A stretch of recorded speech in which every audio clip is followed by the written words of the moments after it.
नमस्कार, मैं ओमकार शास्त्री और मैं आज आपके सामने यहाँ पर प्रस्तुत करने वाला हूँ कक्षा 8वीं की संस्कृत की पुस्तक, जिसमें से 8वां पाठ है संबंधवाचकाः। इसको हम पढ़ने वाले हैं, संबंधवाचक शब्दों को पढ़ने वाले हैं। जब भी संबंध का प्रयोग किया जाता है, संबंधवाचक शब्द को जब भी किसी शब्द का संबंध सूचित करना होता है, उसके लिए क्या करना है, उसके लिए षष्ठी व्यक्ति का प्रयोग किया जाता है। अगर पुल्लिंग है तो पुल्लिंग के अनुसार षष्ठी व्यक्ति का प्रयोग किया जाएगा। अगर कोई शब्द स्त्रीलिंग है तो स्त्रीलिंग शब्द के अनुसार वहाँ पर षष्ठी व्यक्ति का प्रयोग किया जाता है। स्त्रीलिंग में भी आकारांत, ईकारांत, उकारांत आदि शब्द होते हैं, तो उनके अनुसार ही स्त्रीलिंग शब्द का भी प्रयोग किया जाता है। तो चलिए यहाँ पर हम पढ़ते हैं। दशरथः दशरथ, रावणः रावण, धृतराष्ट्रः धृतराष्ट्र, रामः राम, भीमः भीम, रामः राम, मेघनादः मेघनाद, दुर्योधनः दुर्योधन, लवः लव लव, घटोत्कचः घटोत्कच।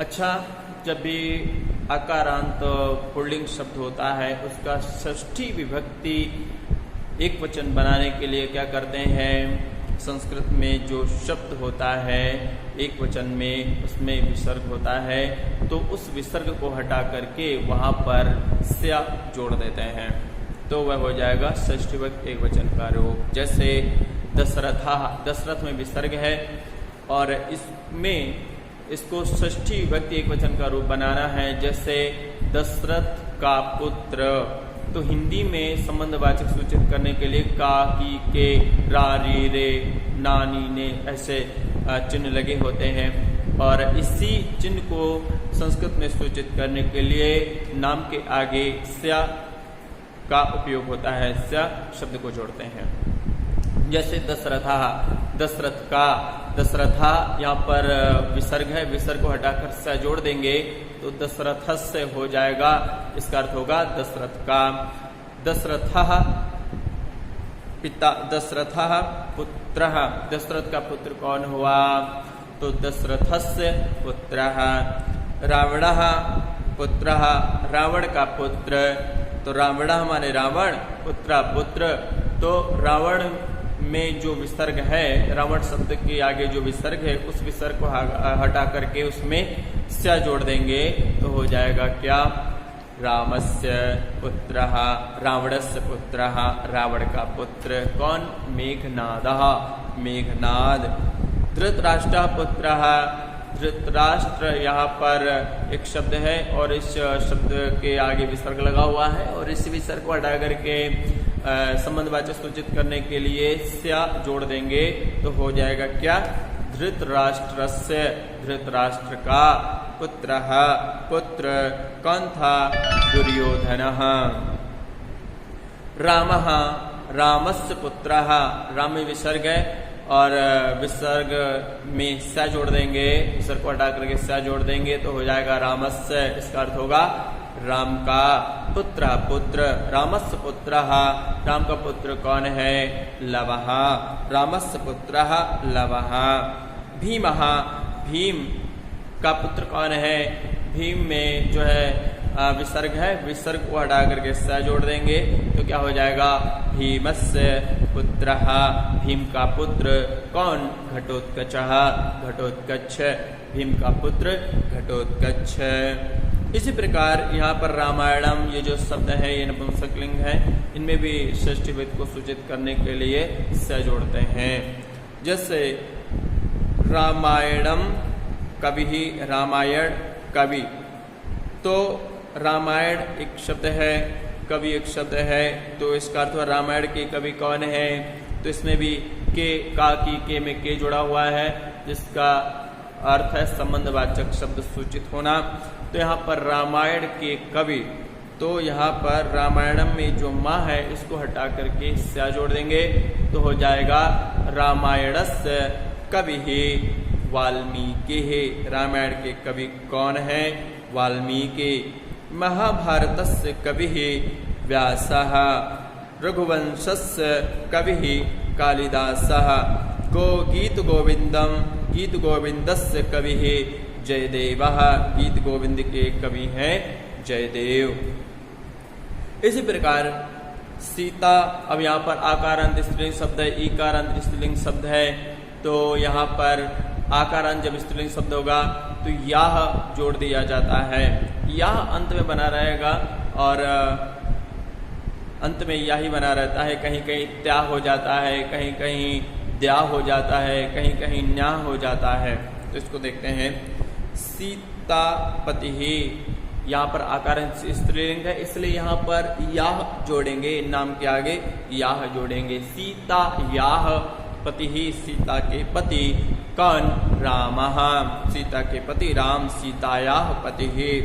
उर्मिला के पति उर्मिलायाः पति ही कौन? लक्ष्मणः। रमायाः पति ही कौन? माधवः। पार्वत्याः पति ही, पार्वती के पति कौन? शिवः। रुक्मिण्याः पति ही, रुक्मिणी के पति कौन? विठ्ठलः, भगवान विठ्ठल। अच्छा, एषा मम पाठशाला, यह मेरी पाठशाला है। एषा जो है वह स्त्रीलिंग शब्द है, पाठशाला भी स्त्रीलिंग शब्द है, इसलिए पाठशाला के अनुसार ही एषा शब्द का प्रयोग किया गया है। एषा मम पाठशाला, ये मेरी पाठशाला है। एषा तो पाठशाला, ये तुम्हारी पाठशाला है, ये तुम्हारा विद्यालय है। एषा मम स्यूतः, यहाँ पर स्यूतः, स्यूतः का अर्थ होता है बैग, तो स्यूतः जो है वह पुल्लिंग है, तो पुल्लिंग के अनुसार इस सर्वनाम का प्रयोग किया गया है। एषः मम स्यूतः, यह मेरा बैग है। एतस्य वर्णः नीलः, इसका वर्ण नीला है। एषा तो कूपी, यहाँ पर कूपी जो स्त्रीलिंग शब्द है इसके अनुसार एषा का प्रयोग किया गया है। एषा तब कूपी, यह तुम्हारी बोतल है। एतस्याः वर्णः रक्तः, यहाँ पर कूपी स्त्रीलिंग शब्द इसी के कारण एतस्याः जो है वह स्त्रीलिंग शब्द का प्रयोग किया गया। एतस्याः जो है वह स्त्रीलिंगवाचक है, स्त्रीलिंगवाचक सर्वनाम है। तो एतस्याः वर्णः रक्तः, इसका वर्ण, इसका रंग कैसा है? लाल है। तस्याः तस्याः, तस्य माने उसका, तस्याः माने उसका, जो तस्य है वह पुल्लिंग के लिए है, तस्या जो है वह स्त्रीलिंग के लिए है। सह बालकः, वह लड़का है। तस्य पुस्तकम, वह उसकी पुस्तक है। तत् माने वह होता है, पुस्तक नपुंसकलिंग है, इसीलिए यहाँ पर नपुंसकलिंग सर्वनाम का प्रयोग किया गया है। तस्य पुस्तकम, वह उसकी पुस्तक है। पुस्तकस्य नाम आमोदः, पुस्तक का नाम आमोद है। सा तस्य लेखनी, वह उसकी कलम है। तस्याः वर्णः कृष्णः, उसका वर्ण, उसका रंग कैसा है? काला है। सा महिला, वह महिला है, वह स्त्री है। तस्याः शाटिका पीता, उसकी साड़ी पीली है। तस्याः स्यूतः कृष्णः, उसका पर्स कैसा है? काला, उसका पर्स काला है। कस्य पुत्रः रामः? दशरथस्य पुत्रः रामः। कस्य पिता दशरथः? रामस्य पिता दशरथः। रावणस्य पुत्रः मेघनादः। मेघनादस्य पिता रावणः। पुत्रः दुर्योधनः। दुर्योधनस्य लवः। पिता रामः। भीमस्य पिता। रामायणस्य कवि वाल्मीकिः। महाभारतस्य कवि व्यासः। कवि कालिदासः। कवि जयदेवः। कस्य पत्नी सीता? रामस्य पत्नी सीता।